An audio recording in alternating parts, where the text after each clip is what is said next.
মিটের পক্ষ থেকে আজকে প্রেস মিটের মাধ্যমে আমরা আমাদের খুব প্রকাশ করছি যে রাজ্য সরকার এখন অবধি কেন্দ্র সরকারের যে গাইডলাইন যে ইস্যু করেছে for detection identification deputation of illegal immigrant from Bangladesh এবং মায়ানমার থেকে এই ব্যাপারে সরকারের গভর্নমেন্ট অফ ইন্ডিয়ার নির্দেশিকা সেটা পালন করে মানে বিভিন্ন দেশে বাংলাদেশিদের চিহ্নিত করে এবং তাদের বিরুদ্ধে আইনানুগ ব্যবস্থা নিচ্ছে এবং তাদের ডেপুটেশনও করা হয়েছে বেশ কিছু সংখ্যক ডেপুটেশন এর মধ্যে হয়েছে।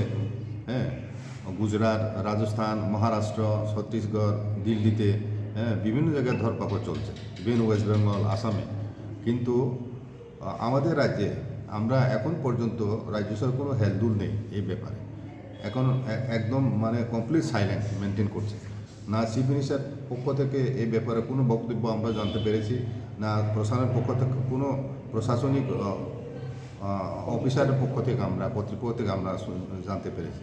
কিন্তু সেন্ট্রাল গভর্নমেন্ট নির্দেশিকা আছে প্রতিটি ডিস্ট্রিক্টে স্পেশাল টাস্ক ফোর্স গঠন করা এবং ডিটেনশন সেন্টার করা, তারপর তাদেরকে বিদেশি কোথায় কোথায় মানে ইলিগেল ইমাইগ্রেন্ট আছে যেটা খুঁজে বের করে তাদের ডিটেনশন ক্যাম্পে রাখা এবং 30 দিন সময়সীমার মধ্যে তাদের ভেরিফিকেশন হবে, তাদের ক্রেডেন্সিয়াল, তাদের ডকুমেন্ট সার্টিফিকেট, তারপরে তাদেরকে যদি প্রমাণিত হয় তারা ইন্ডিয়ান না তখন ফরেনার রেজিস্ট্রেশন রিজনাল অফিসে খবর দিতে হবে এবং গভর্নমেন্ট ইন্ডিয়ার পক্ষ থেকে ফরেন রেজিস্ট্রেশন অফিস তাদেরকে ডেপুটেশন ব্যবস্থা করবে। এর মধ্যে আমরা জেনেছি যে গুজরাট থেকে প্রায় 300 জনের মানে বাংলাদেশিকে একটা বিশেষ বিমানে, তাও আগরতলা ল্যান্ড বর্ডারের মাধ্যমে তাদেরকে পুশব্যাক করা হয়েছে।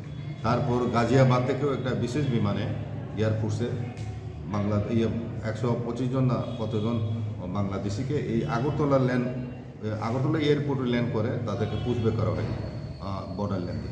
এত কিছু হচ্ছে, তা সত্ত্বেও কিন্তু ত্রিপুরা রাজ্যের ক্ষেত্রে এখনও আজকের পত্রিকায় প্রতিবাদে কলমে দেখেছি যে এই যে আমাদের সেন্ট্রাল জেল যেটা আছে সুগন্নাঘাট, সেখানে এখন জায়গার সংকুলন হচ্ছে না, কারণ প্রচুর সংখ্যক যারা ওই রেল স্টেশন বিভিন্ন জায়গা থেকে যারা অ্যারেস্টেড হয়েছে তাদেরকে সেখানে রাখা হচ্ছে। কিন্তু তাদেরকে রাখার জন্য তো ডিটেনশন ক্যাম্প খোলার কথা বলেছে কেন্দ্র সরকার, তাহলে রাজ্য সরকার কেন এখন অবধি ডিটেনশন ক্যাম্প খুলছেন? ডিটেনশন ক্যাম্প এটা আমাদের প্রশ্ন। আর এই বিষয়ে আমরা কিছুদিনের মধ্যে আমরা মেমোরেন্ডাম সাবমিট করব চিফ মিনিস্টারের কাছে, গভর্নর কাছে এবং chief secretary, director general police এবং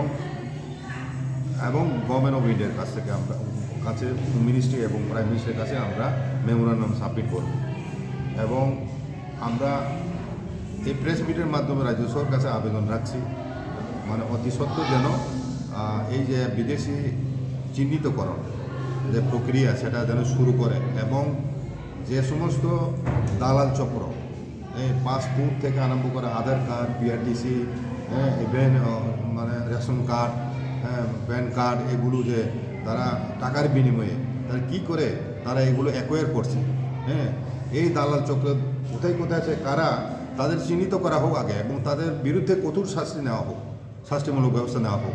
এই ব্যাপারেও আমরা আজ অবধি এটাকে গভর্নমেন্ট নজরে নেই। গভর্নমেন্ট এত এজেন্সি আছে, সেন্ট্রাল এজেন্সি, স্টেট গভর্নমেন্ট অনেক এজেন্সি আছে, তাদের কাছে তথ্য নেই।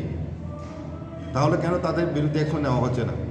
প্রথম কাজই তো এটা হওয়া উচিত, দালাল চক্রদের ধরা, তাহলে তো অনেকাংশে এটা কমে যাবে।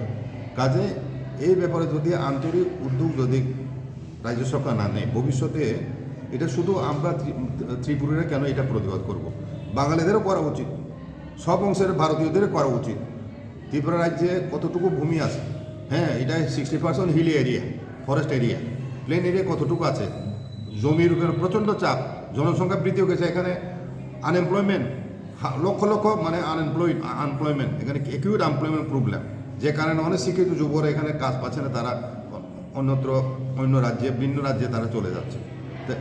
তা সত্ত্বেও কেন রাজ্য সরকার দিন বাদ যায় না? প্রতিদিনই নিউজ পেপার খুলে প্রতিদিন আমরা দেখতে পাচ্ছি বাংলাদেশে প্রবেশ করছে, বাংলাদেশে অনুপ্রবেশ করছে।